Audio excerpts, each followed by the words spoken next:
If you could share 3 key features to describe the Dyness Cygni, what would they be? Well, Florence, I think firstly I'd start at safety. IP66 rated. The Cygni is certainly rated for outdoor use.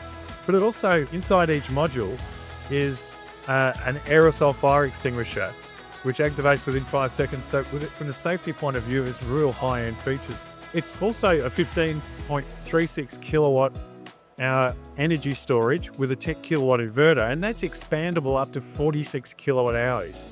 And of course, installation, plug and play. It's very simple to install and one-click commissioning. Would you say this product is still a great fit for the battery rebate? Absolutely. I mean, the rebates are magnificent at the moment. You think about it, with a 15 kilowatt system here that we have, we're looking at around about $5,300 worth of battery rebates, and then that goes up to over $15,500 for the 46 kilowatt hour in parallel.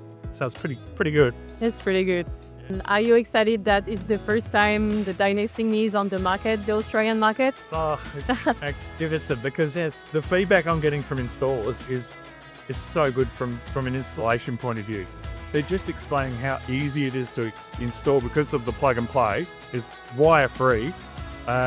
And also when they commission, it's just scan the barcode, one click, and it's all done. It's fantastic. Amazing. You have 5 seconds to tell us what's next for the Dyness brand. Watch this space with Dyness Innovation. We are an innovation powerhouse. Great. Thank you so much, Aaron. Thanks, Lawrence.